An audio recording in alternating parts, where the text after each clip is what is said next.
Hello and welcome back मेरे प्यारे नन्हे मुन्ने बच्चों। कैसे हो? और आप सभी का स्वागत है एक बार फिर से आपके अपने परिवार मैथ्स गुरु रंजीत में।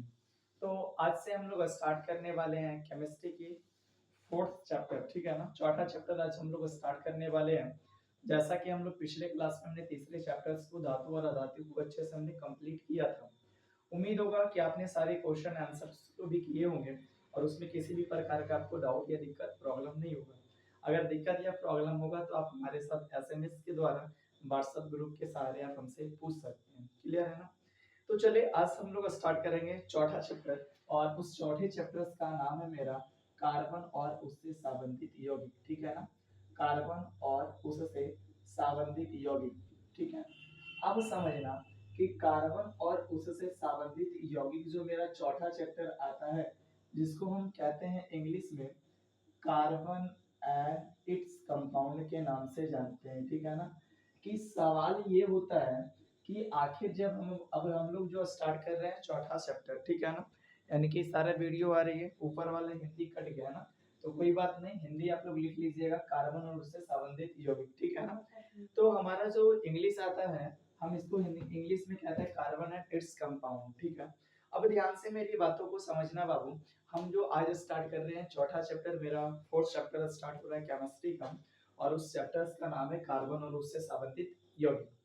सवाल होता है कि इस चैप्टर में हम लोग आखिर इन चैप्टर में हम किन के बारे में अध्ययन करेंगे, किन किन चीजों के बारे में स्टडी करेंगे, क्या क्या चीजें हम पढ़ेंगे, ये सब सारी सवालें आती है। लेकिन आप लोग धैर्य रखें और कंसंट्रेट होके अब बारीकी से ध्यान से सुनिएगा और समझने का प्रयास करिएगा, ठीक है ना। कि इस चैप्टर में हम क्या पढ़ेंगे। तो पहले देखो, ये चैप्टर का नाम ही है कार्बन और उससे संबंधित यौगिक। तो एक तो ये नाम से क्लियर है कि कार्बन कहने का मतलब हुआ कि इस चैप्टर में जब भी हम पढ़ेंगे तो किसके बारे में पढ़ेंगे? कार्बन के बारे में। किसके बारे में? किसके बारे में पढ़ेंगे? कार्बन के बारे में, ठीक है ना। बोला कि कार्बन और उससे संबंधित जो यौगिक बनेगा, यानी कि कार्बन से जो संबंधित यौगिक बनते हैं, यानी कि कार्बन से जो संबंधित कंपाउंड बनेंगे, इसके बारे में अध्ययन हम लोग करते हैं। कहाँ पे? कार्बन और उससे संबंधित यौगिक में करेंगे, ठीक है ना। तो कहने का मतलब चैप्टर के नाम से ही स्पष्ट हमको दिखाई दे रहा है कि कार्बन और उससे संबंधित यौगिक कहने का मतलब हुआ कि इस चैप्टर में हम कार्बन से मिलकर जो यौगिक बनते हैं, इस चैप्टर में सिर्फ और सिर्फ हम उन्हीं के बारे में क्या करेंगे? अध्ययन करेंगे। और जिस शाखा में हम कार्बन और उससे संबंधित यौगिकों का अध्ययन करते हैं उसका एक स्पेशल नाम हम लोग केमिस्ट्री में देते हैं, जिसको हम लोग कहते हैं ऑर्गेनिक केमिस्ट्री कहते हैं। और हिंदी में इसको हम लोग कार्बनिक रसायन कहते हैं। क्या कहते हैं? कार्बनिक रसायन। यानी कि हम जहाँ पे केवल और केवल हम लोग किसके बारे में अध्ययन करें? कार्बन के बारे में अध्ययन करेंगे, उसी को हम लोग क्या कहते हैं? कार्बनिक रसायन यानी कि ऑर्गेनिक केमिस्ट्री कहते हैं। क्लियर है ना? तो एक चीज नाम से क्लियर हुआ, हमारा चैप्टर का नाम है कार्बन और उससे संबंधित यौगिक। तो हम कहेंगे कि कार्बन और उससे संबंधित यौगिक में जो होता है हम सिर्फ और सिर्फ कार्बन के बारे में अध्ययन करेंगे। यानी कि जो कार्बन होते हैं वो आपस में मिलके जो कंपाउंड का निर्माण करेगा, कैसे कैसे कंपाउंड का निर्माण करेगा, इन सारे के बारे में अगर हमको अध्ययन करना होगा तो हम कहाँ पे करेंगे? किस शाखा में किया जाता है? तो उसका एक अलग से उसका एक ब्रांच दिया गया, अलग से एक नाम दिया गया। क्योंकि हम अगर देखें तत्व के बारे में, अगर हम देखते हैं, पहले भी हमने चर्चा किया था इसके बारे में कि अगर हम अपने तत्व को देखें, एलिमेंट को देखते हैं कि 118 कहीं पे 17 कहीं पे 14, अलग अलग बुक में अलग अलग लिखा हुआ है। तो जैसे जैसे खोज हो रहा है अलग अलग लिखा हुआ है ना, तो हम जो तत्व देख रहे हैं उसमें सबसे ज्यादा जो अगर तत्व जो है कंपाउंड का अगर निर्माण करता हो तो अकेला कार्बन कर रहा है, ठीक है ना। सबसे ज्यादा यौगिक कौन बनाता है? कार्बन बनाता है। तो इसके लिए एक अलग ब्रांच का निर्माण किया गया, एक इसके लिए अलग एक शाखा का निर्माण किया गया, ठीक है ना। तो हम कह सकते हैं कि उस शाखा का नाम दिया गया स्पेशल कार्बनिक रसायन दिया गया, कि जिसमें हम केवल और केवल कार्बन के बारे में अध्ययन करेंगे, उसी को हम क्या कहते हैं बाबू रे? ऑर्गेनिक केमिस्ट्री कहते हैं। क्या बोलेंगे? Organic chemistry. तो समझना कि ऑर्गेनिक केमिस्ट्री, कार्बनिक रसायन किसको बोलेंगे? तो कार्बनिक रसायन कहेंगे कि रसायन शास्त्र की वह शाखा, ये एक पार्ट्स हुआ ना, ये केमिस्ट्री का क्या है? एक पार्ट से हिस्सा है। तो हम कह सकते हैं रसायन शास्त्र की वह शाखा जिसके अंतर्गत हम लोग किसके बारे में? कार्बनिक का मतलब हुआ कार्बन, यानी कि जिसके अंतर्गत हम लोग कार्बन और उससे संबंधित यौगिक के बारे में अध्ययन करेंगे, उसी को क्या कहते हैं? ऑर्गेनिक केमिस्ट्री कहते हैं। और हम लोग आज जो स्टार्ट करने जा रहे हैं क्लास 10 के चौथा चैप्टर जो कार्बन और उससे संबंधित यौगिक आता है वो हमारा क्या है, उसी चैप्टर्स को हम कह सकते हैं ऑर्गेनिक केमिस्ट्री भी कहेंगे। ये ऑर्गेनिक केमिस्ट्री का ही एक क्या है, पार्ट है। क्या है, एक पार्ट है, इसी का एक भाग है, ठीक है ना।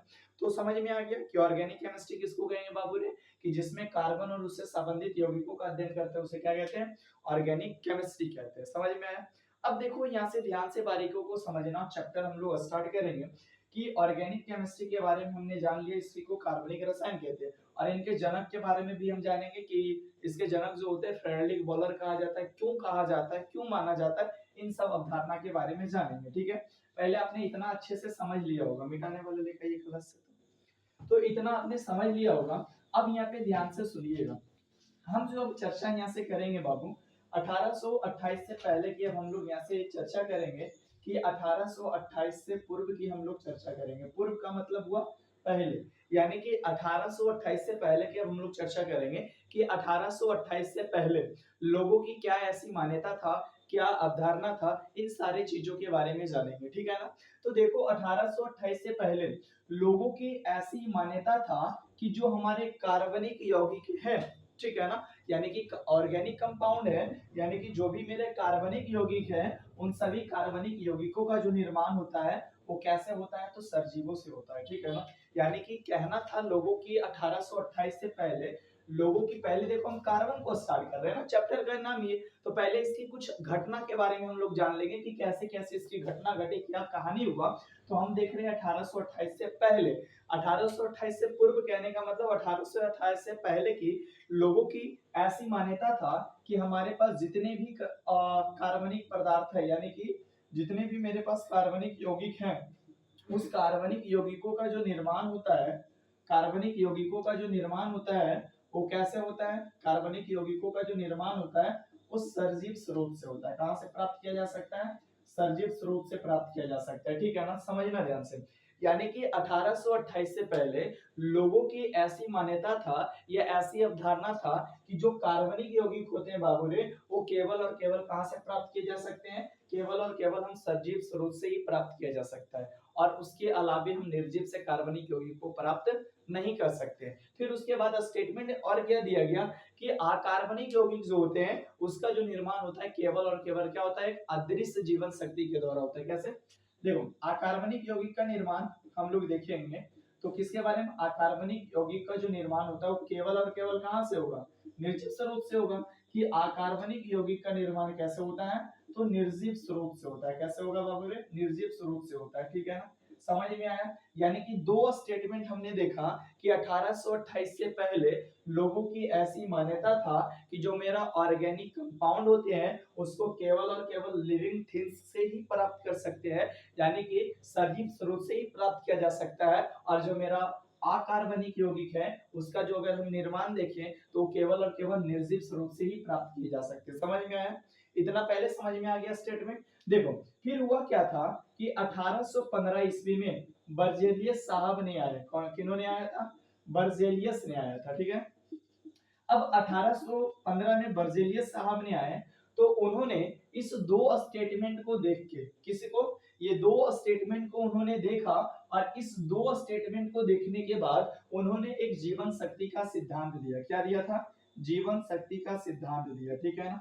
उन्होंने क्या दिया, जीवन शक्ति का, जीवन शक्ति का सिद्धांत उन्होंने दिया था। ठीक है ना, पहले इतना ध्यान से सुनिए, यानी कि 1815 में बर्जेलियस साहब ने ये दो सिद्धांत को, ये दो स्टेटमेंट को देखकर, ये दो स्टेटमेंट कौन था, दो स्टेटमेंट ये था कि कार्बनिक यौगिक को हम केवल और केवल सजीव स्रोत से प्राप्त कर सकते हैं, और अकार्बनिक यौगिकों को केवल और केवल कहां से प्राप्त किया जा सकता है, निर्जीव स्रोत से। ये दो स्टेटमेंट को देख के 1815 ईस्वी में बर्जेलियस ने एक जीवन शक्ति का सिद्धांत दिया। क्या दिया, जीवन शक्ति का सिद्धांत। अब समझना कि जीवन शक्ति का सिद्धांत कहने का मतलब क्या हुआ, तो जीवन शक्ति का सिद्धांत यही कहता है कि ये जो कार्बनिक यौगिक का जो निर्माण सजीवों में हो रहा है, कहां से प्राप्त किया जा रहा था, सजीव ना, तो कार्बनिक यौगिकों का जो निर्माण सजीवों में होता है वो अपने आप होता है। क्या होता है, अपने आप, इसको कोई बनाता बनाता नहीं है, यानी कि इसको हम प्रयोगशाला में नहीं बना सकते हैं और ना ही हम निर्जीव स्रोत से इसको क्या कर सकते हैं, प्राप्त कर सकते हैं। ये किन्होंने दिया था ये सिद्धांत, जीवन शक्ति का सिद्धांत किन्होंने दिया था, बर्जेलियस ने दिया था। तो जीवन शक्ति का सिद्धांत क्या कहता है, तो जीवन शक्ति का सिद्धांत कहता है कि कार्बनिक यौगिकों का निर्माण कार्बनिक यौगिकों का निर्माण कार्बनिक यौगिकों का निर्माण निर्माण सजीवों में एक अदृश्य एक अदृश्य जीवन शक्ति के द्वारा एक अदृश्य जीवन शक्ति के द्वारा अदृश्य जीवन शक्ति के द्वारा होता है। ठीक है, एक अदृश्य जीवन शक्ति के द्वारा होता है। अदृश्य कहने का मतलब अपने आप होता है, बल्कि इसको कोई प्रयोगशाला में बना नहीं सकता। ये सिद्धांत किन्होंने दिया था? बर्जेलियस ने दिया था। कैसे दिए? ये दो स्टेटमेंट को देख के दिए थे। तो बर्जेलियस की अगर पूछे कि बर्जेलियस की जीवन शक्ति का सिद्धांत क्या कहता है, तो बर्जेलियस की जीवन शक्ति का सिद्धांत ये कहता है कि जो मेरा कार्बनिक यौगिक है बाबू रे, जो सजीवों में प्राप्त हो रहे थे सजीवों से, तो सजीवों में जो होता है कार्बनिक यौगिक अपने आप बनता है, बल्कि कोई बनाता नहीं है। यानी कि इसको हम प्रयोगशाला में नहीं बना सकते हैं और ना ही हम अकार्बनिक यौगिकों से क्या कर सकते हैं, इसे प्राप्त कर सकते हैं। समझ में इतना है? तो बर्जेलियस की जीवन शक्ति का सिद्धांत समझ में आ गया ना। तो अब देखो कि अब समझना कि 1828 के बाद 1828 में ऐसी कौन सी घटना घटी, इसके बाद जो होता है ये जो अवधारणा है जीवन शक्ति का सिद्धांत, ये खत्म हो गया। क्या क्या परिवर्तन देखने को मिला, ये जानेंगे। 1828 में एक वैज्ञानिक है जिनका नाम था फ्रेडरिक बॉलर था। क्या है? फ्रेडरिक बॉलर है, ठीक है ना। फ्रेडरिक बॉलर ने 1828 में उन्होंने क्या किया था कि प्रयोगशाला में, कह सकते हो गलती से या मिस्टेक से, ये एक प्रयोग कर रहे थे और उसमें उन्होंने देखा कि एक कार्बनिक अकार्बनिक पदार्थ से मेरा कार्बनिक यौगिक बन गया था। कह सकते हो गलती या मिस्टेक से ही बना था, लेकिन कैसे भी बना, लेकिन बना तो था। इसीलिए इनको फादर ऑफ ऑर्गेनिक केमिस्ट्री, कार्बनिक रसायन का जनक कहा जाता है। इनको फ्रेडरिक बॉलर को। समझना क्या उन्होंने किया था। प्रयोगशाला में उन्होंने अमोनिया साइनेट को लिया था। ठीक है ना, किसको लिए थे? अमोनिया साइनेट को लिए थे। और अमोनिया साइनेट को लेने के बाद उन्होंने गर्म किया। क्या किया? गर्म किया। गर्म करने के बाद उन्होंने पाया कि हमारे पास बन गया यूरिया। ठीक है ना, क्या बना? यूरिया बन गया। यूरिया बना। अब देखो कि अमोनिया, ये मेरा क्या है? अमोनिया साइनाइड है ना।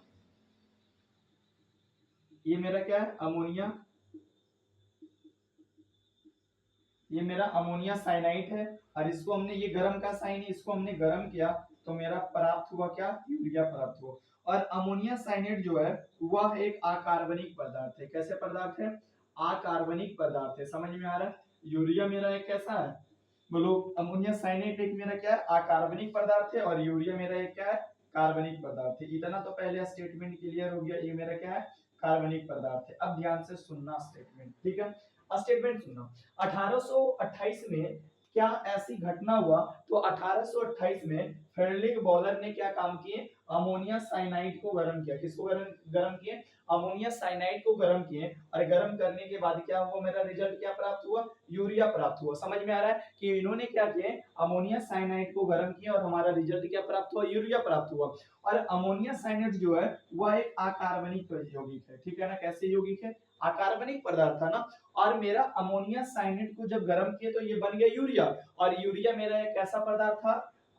ये मेरा एक कैसा पदार्थ है? कार्बनिक पदार्थ है। कैसे? कार्बनिक। तो स्टेटमेंट में ध्यान से सुनना।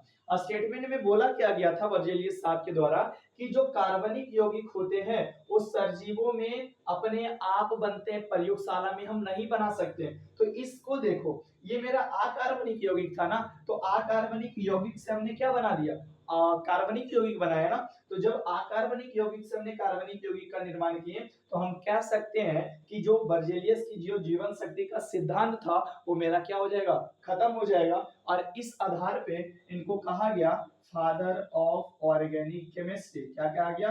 फादर ऑफ ऑर्गेनिक केमिस्ट्री के नाम से इन्हें जाना गया। यानी कि जिसको हम कहते हैं कार्बनिक रसायन का जनक या पिता कहो, किन्हें कहा गया?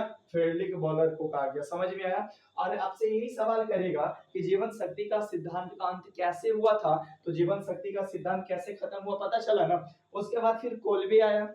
उसने 1845 में कोल्बे ने एसिटिक अम्ल का निर्माण किया। फिर बेथेलो ने आया, उसने मेथेन का निर्माण किया। समझ में आ रहा है ना बातें? तो अलग अलग वैज्ञानिक आए, फिर अलग अलग का क्या होगा? निर्माण हुआ। तो इसको भी पॉइंट बना के लिख लेना है कि अब यहीं पे हम मिटा के लिख देते हैं, पॉइंट बना के लिख लेना है कि 1845 में, पॉइंट बना के लिख लीजिएगा कि 1845 में, है ना, 1845 में कोलबे ने मेथेन तथा कोलबे ने एसिटिक अम्ल का क्या था, अम्ल तथा वर्थेलो ने वर्थेलो ने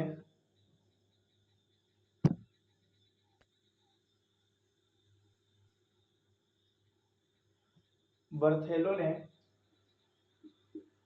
मेथेन का निर्माण किया।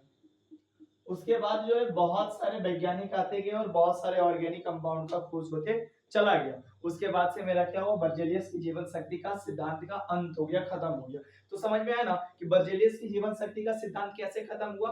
तो अगर पूछे तो आपको स्टेटमेंट में क्या बोलना है कि बर्जेलियस के जीवन शक्ति का सिद्धांत कहता है कि कार्बनिक यौगिकों का जो निर्माण होता है केवल और केवल कैसे होता है, अदृश्य जीवन शक्ति के द्वारा होता है, बल्कि अपने आप होता है, हम उसको प्रयोगशाला में बना नहीं सकते हैं। समझ में आया। तो जब हम प्रयोगशाला में नहीं बना सकते हैं तो फ्रेडरिक बॉलर ने क्या काम किए, अमोनिया साइनेट को गर्म किया, उसके बाद हमारा रिजल्ट आया, यूरिया प्राप्त हुआ। तो अमोनिया साइनेट जो है वो एक अकार्बनिक यौगिक था और मेरा रिजल्ट क्या प्राप्त हुआ, कार्बनिक यौगिक। तो यानी कि ये बर्जेलियस की जो अवधारणा था उसकी अंत हो गई, यानी कि उसकी अवधारणा क्या हो गया, समाप्त हो गया। समझ में आया। उसके बाद जो है 1845 में कोलबे आया, एसिटिक अम्ल का निर्माण किया, फिर बैथेलो ने मेथेन का निर्माण किया। उसके बाद बहुत सारे वैज्ञानिक आए और बहुत सारे ऑर्गेनिक कंपाउंड का निर्माण करते चले गए। समझ में आया। तो आज हमने देखा इसके इंट्रोडक्शन देखा था कार्बन के बारे में, और अगले क्लास में हम लोग कल जो स्टार्ट करने वाले हैं, कल स्टार्ट यहीं से हम लोग करेंगे, हाइड्रोकार्बन क्या होंगे इन सभी के बारे में। कार्बन के भी डिटेल पार्ट्स हमको पढ़ना है कि अभी हम पढ़ेंगे कि कार्बन के विलक्षण गुण क्या होंगे, चतुस्संयुगता क्या होगा, ये सारी कहानी हम लोग करेंगे कल की क्लास में। आज हमारी फर्स्ट क्लास था तो आज हम ज्यादा देर की क्लास नहीं ले रहे हैं, आज यहीं तक हम लोग डाइनिंग करेंगे, फिर मिलते हैं आपसे अगले क्लास में। जब तक के लिए इतना ही, thank you, I have a great nice day.